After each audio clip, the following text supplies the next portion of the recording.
اور گوشہ نشینی کو پسند فرمایا اور برے ہم نشینوں سے بچنے کی نصیحت فرمائی، کیونکہ صحبت صالح ترا صالح کنت، صحبت طالح ترا طالح کنت۔ حضرت شیخ سعدی رحمۃ اللہ علیہ فرماتے ہیں، میں ایک دن حمام پہ نہانے کے لیے گیا تو وہاں کسی دوست نے مجھے تحفہ کے طور پر ایک مٹھی مٹی کی پیش کی۔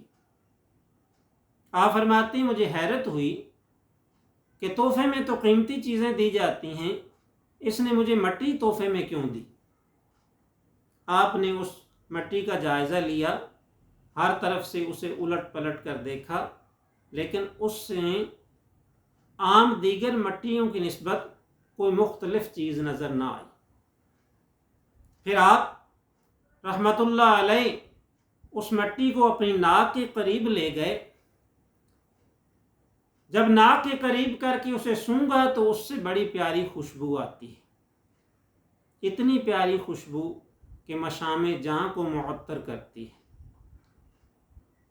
آپ نے جب اتنی پیاری خوشبو اس مٹی سے محسوس کی تو فرمایا بدو گفتم کی مشکی یا عبیری، فرمایا کہ تم مشک ہو، کافور ہو، عنبر ہو، کستوری ہو، کیا چیز ہو؟ بدو گفتم کے مشکی یا عبیری کہ از بوئے دل آویز تو مستم، کہ تیری دل آویز خوشبو جو ہے وہ میرے دل کو ایسی مستی اور سرور کی کیفیت عطا کر رہی ہے جو اعلیٰ ترین خوشبوؤں سے حاصل ہوتی ہے۔ تو مٹی نے جواب دیا بگفتہ من گلے ناچیز بودم، عرض کی حضرت ہوں تو میں ناچیز مٹی ہی۔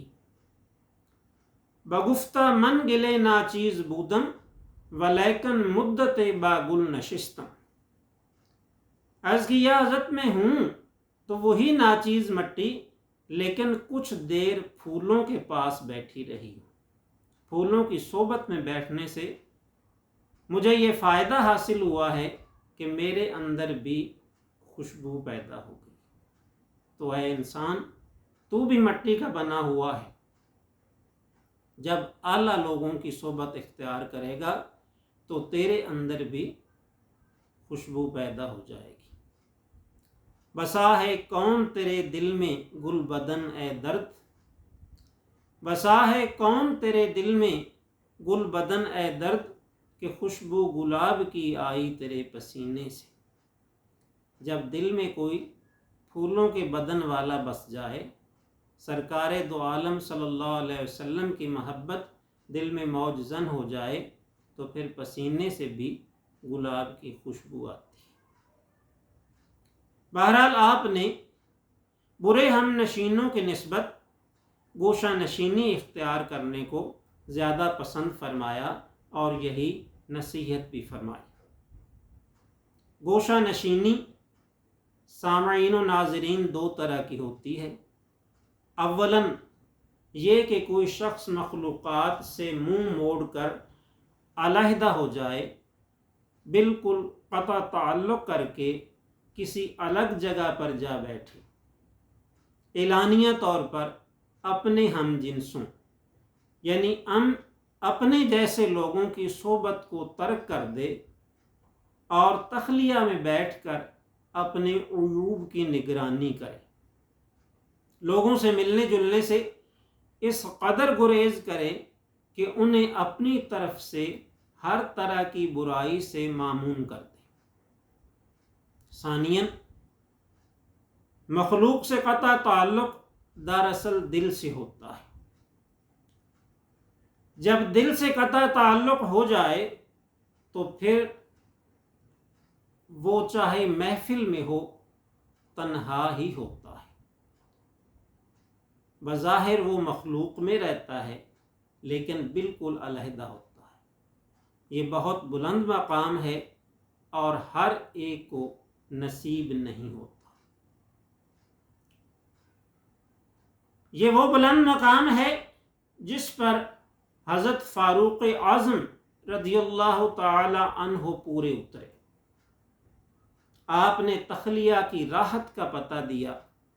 بظاہر آپ لوگوں میں منصب امارت پر فائز رہے، بظاہر آپ لوگوں میں منصب امارت پر فائز رہے، یعنی امیر المومنین تھے اور تخت خلافت پر متمکن رہے، خلیفۃ المسلمین تھے، لیکن بباطن آپ مخلوق سے بالکل علیحدہ تھے۔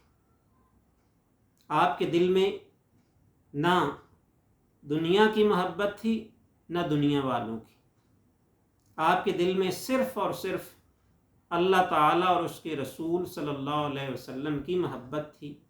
آپ کا دل ہمیشہ کے لیے اپنے معبود حقیقی کے ساتھ آویختہ تھا۔ دل میں ہو یاد تیری گوشائے تنہائی ہو، دل میں ہو یاد تیری گوشائے تنہائی ہو، پھر تو خلوت میں عجب انجمن آرائی ہو۔ خطیب ذیشان، شاعر بے بدل حضرت علامہ مولانا نذیر احمد خان واجد صاحب رحمۃ اللہ تعالی علیہ، آپ ایک واقعہ بیان فرمایا کرتے تھے کہ حضرت سیدنا علی المرتضیٰ کرم اللہ تعالی وجہ الکریم، آپ بیان فرماتے ہیں کہ میں نے ایک دن رات کے وقت خواب میں دیکھا کہ مسجد نبوی میں فجر کی نماز کے لیے میں حاضر ہوں۔ سرکار دو عالم صلی اللہ علیہ وسلم نے نماز فجر ادا فرمائی اور اس کے بعد آپ نے مسجد مبارک کی دیوار کے ساتھ ٹیک لگا کے بیٹھ گئے، ٹیک لگا کے تشریف فرما ہوئے۔ اتنے میں ایک شخص حاضر خدمت ہوا، وہ کھجوروں کا ایک طباق لے کر آیا، آپ کی خدمت میں وہ طباق پیش کیا، آپ نے قبول فرمایا اور تمام موجود صحابہ کرام کو رضوان اللہ مجمعین کو ایک ایک کھجور عطا فرمائی۔ حضرت علی کرم اللہ تعالی وجہ الکریم فرماتے ہیں کہ وہ کھجور اتنی خوش ذائقہ تھی، اس کی لذت ایسی اعلیٰ تھی، اور پھر سرکار دو عالم صلی اللہ علیہ وسلم کے مبارک ہاتھ سے ملی تھی۔ میں نے چاہا کہ میں آپ صلی اللہ علیہ وسلم کی خدمت میں عرض کروں کہ یا رسول اللہ صلی اللہ علیہ وسلم، مجھے ایک اور کھجور عنایت فرما دیں۔ آپ بیان فرماتے ہیں کہ میں نے ابھی تک اپنی خواہش کا اظہار نہیں کیا، ابھی سرکار دو عالم صلی اللہ علیہ وسلم سے یہ عرض نہیں کیا کہ مجھے ایک کھجور اور عنایت فرمائیں تو میری آنکھ کھل گئی۔ بیدار ہونے کے بعد آپ فرماتے ہیں کہ میں نماز کی ادائیگی کے لیے مسجد میں پہنچا۔ یہ حضرت فاروق اعظم رضی اللہ تعالی عنہ کی خلافت کا زمانہ تھا۔ آپ نے فجر کی نماز پڑھائی اور پھر اسی طرح نماز کے بعد دیوار سے ٹیک لگا کے بیٹھ گئے، جس طرح سرکار دو عالم صلی اللہ علیہ وسلم کو حضرت علی کرم اللہ وجہہ نے خواب میں بیٹھے ہوئے دیکھا تھا۔ اسی طرح سے ایک شخص کھجوروں کا طباق لے کر آیا، خلیفۃ المسلمین کی خدمت میں پیش کیا، آپ نے قبول فرمایا اور سب موجود صحابہ کرام کو، سب نمازیوں کو ایک ایک کھجور عطا فرمائی۔ حضرت علی کرم اللہ وجہ فرماتے ہیں کہ میں نے بھی کھجور لی، اور جب میں نے وہ کھجور کھائی تو اس کھجور کا ذائقہ بالکل رات والی کھجور جیسا تھا جو رسول اللہ صلی اللہ علیہ وسلم کے ہاتھ سے لے کر خواب میں کھائی تھی۔ تو آپ بیان فرماتے ہیں کہ اس وقت تو میں دوسری کھجور طلب نہیں کر سکا، کیونکہ میں نیند سے بیدار ہو گیا، خواب ختم ہو گیا، لیکن اب تو میں دوسری کھجور جو ہے وہ طلب کر سکتا تھا، تو میں نے دوسری کھجور کے لیے حضرت عمر رضی اللہ عنہ سے درخواست کی، یا امیر المومنین مجھے ایک کھجور اور عنایت فرما دیں۔ تو آپ نے فرمایا، علی اگر رات کو رسول اللہ صلی اللہ علیہ وسلم نے تمہیں ایک اور کھجور دی ہے تو پھر مجھ سے بھی لے لو۔ دل بیدار فاروقی، دل بیدار قراری، دل بیدار فاروقی، دل بیدار قراری، مس آدم کے حق میں کیمیاں ہے دل کی بیداری۔ اسی طرح حضرت علامہ مولانا نذیر احمد خان واجد رحمۃ اللہ علیہ، آپ نے یہ واقعہ بھی اکثر بیان فرمایا